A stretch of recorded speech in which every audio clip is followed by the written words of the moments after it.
When we look at the behavior of the Israeli government, many people are saying that they want to expand, but it seems their primary goal is somehow destroying the countries in the region the way that they're not capable of defending themselves.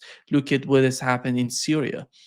Yesterday, they were bombing Damascus, and they want the same thing in other countries. They want to bomb them. They no capability of defending themselves in these sort of attacks on the part of Israelis, and then expansion.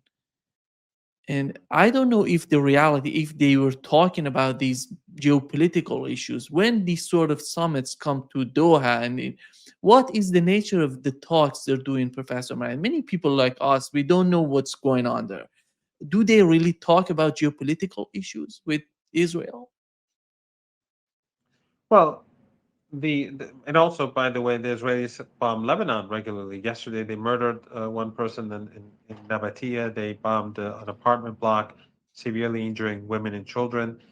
So it's Syria, Lebanon, it's Yemen, it's the West Bank. The ethnic cleansing in the West Bank is moving forward at a very dramatic pace, and the U.S. government is fully behind it. And so all of this is happening, and of course Qatar as well. So all of this is happening.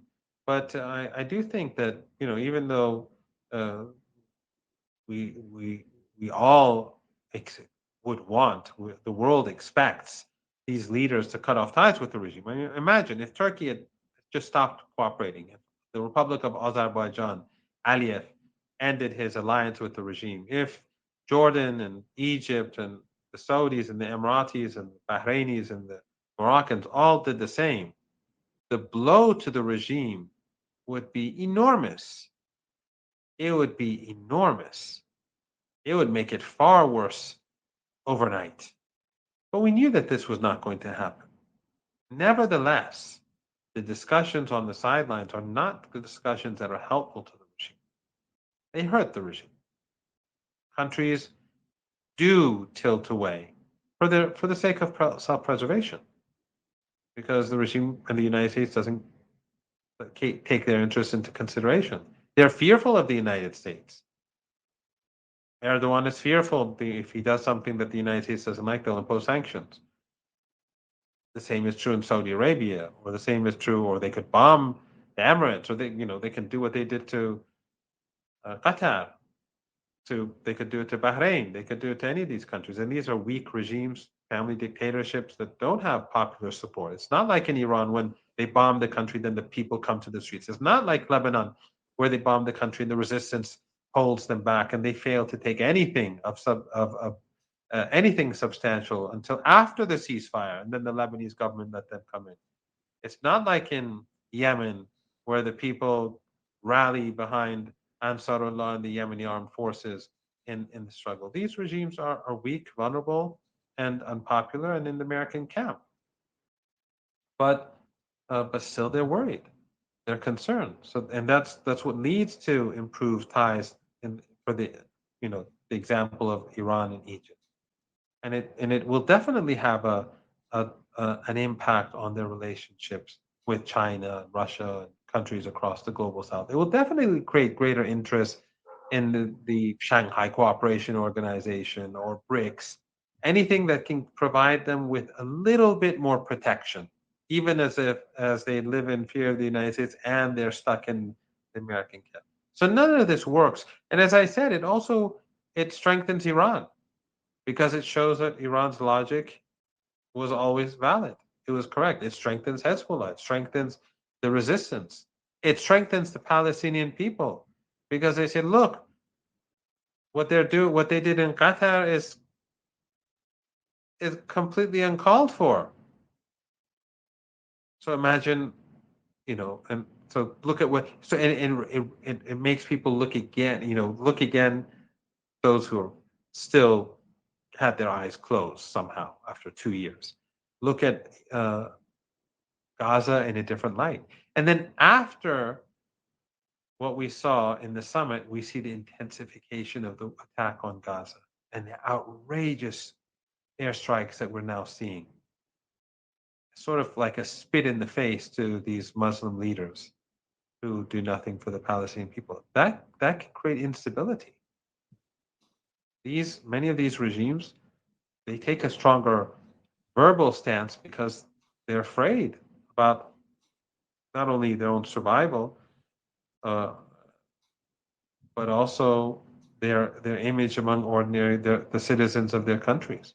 And so when the Israelis make things worse in Gaza immediately after those statements, it shows their ineffectiveness and it makes them look even weaker.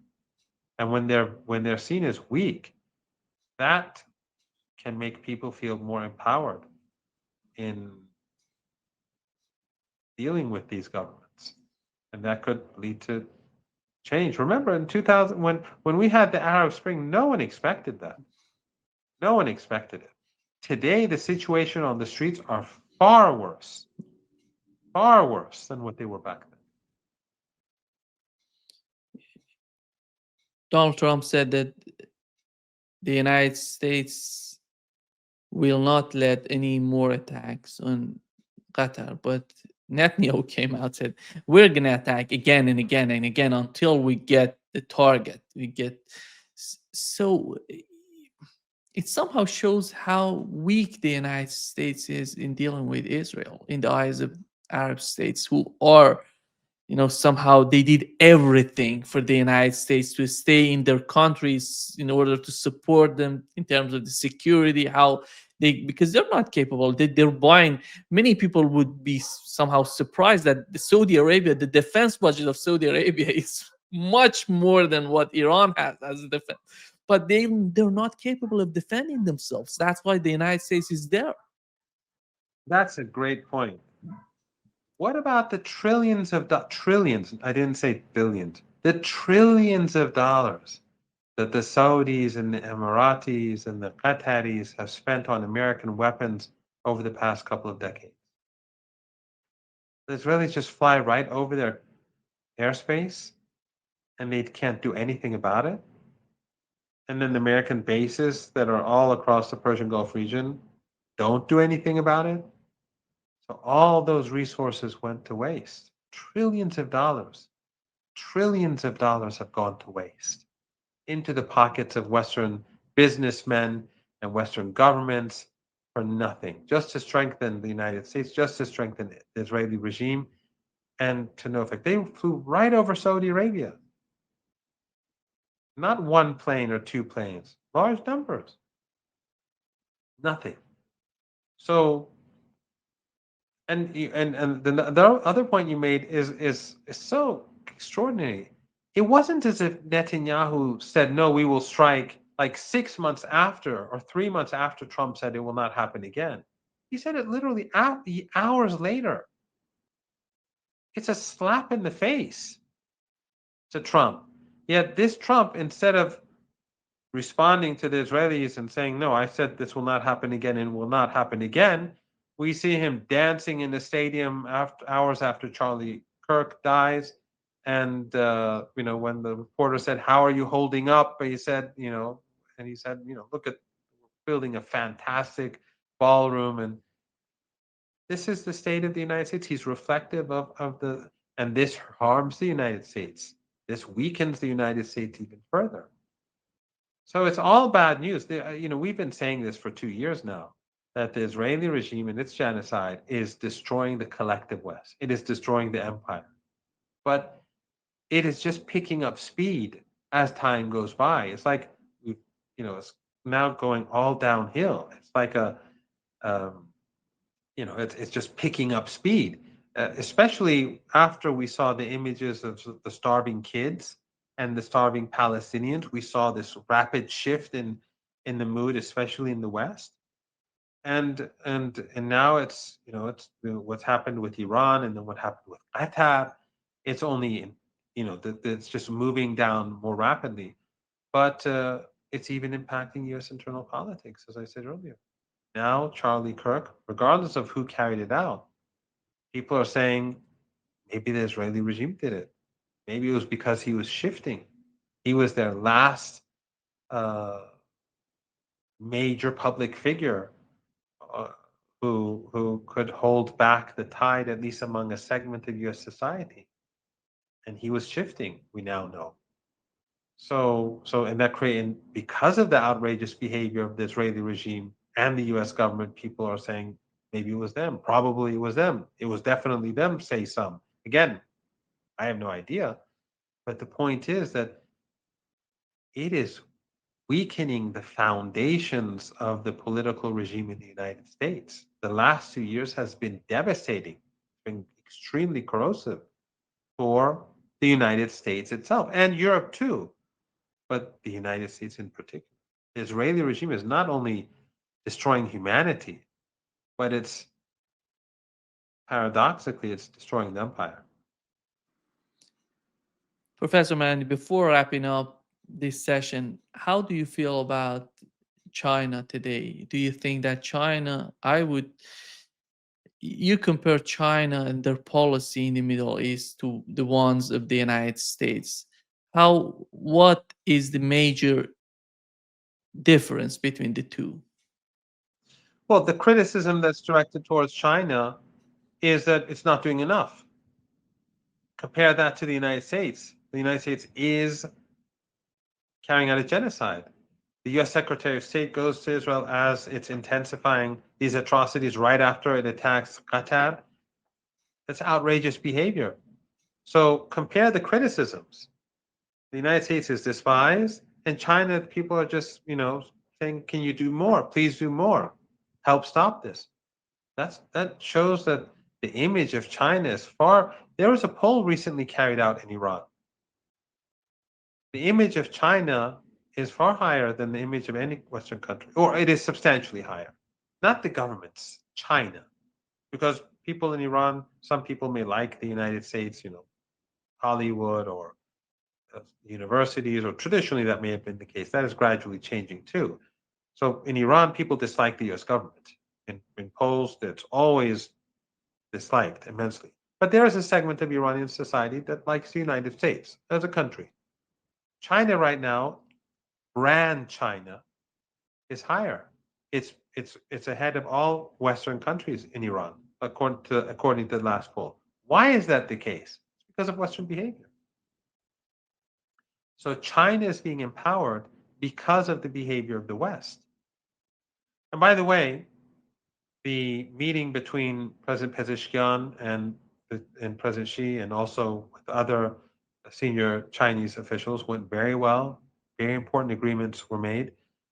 And the meeting between, of course, uh, the presidents of Russia and China has been widely discussed, went very well. But also the meeting between President Pezeshkian and President Putin also went very well. They had a 2 hour long meeting. But this summit was very successful, and the Chinese they feel threatened by the behavior of the United States, and the attack on Qatar has angered them too, because their energy supplies come from the Persian Gulf. As I said earlier, the Indian Prime Minister condemned it.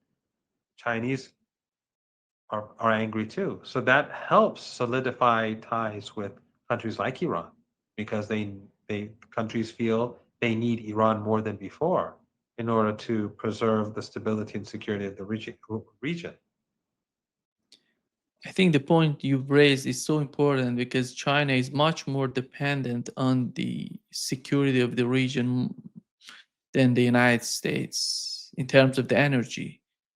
And I don't know if they would be interested in some sort of participation in what's going on in the Middle East even better than before.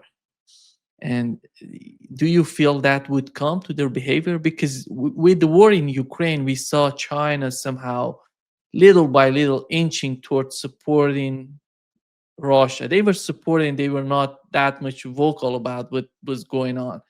How do you feel that about the Middle East?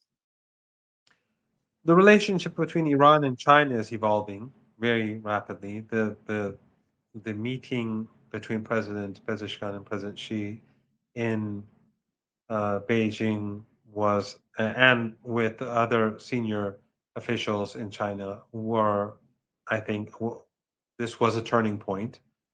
And the Chinese, while they may not get involved so much directly, but their cooperation with Iran economically, militarily, politically is going to increase. So you see a parallel between the relationship between Iran and Russia, China and Russia, and China and Iran, and of course Iran, Russia, and Iran and China.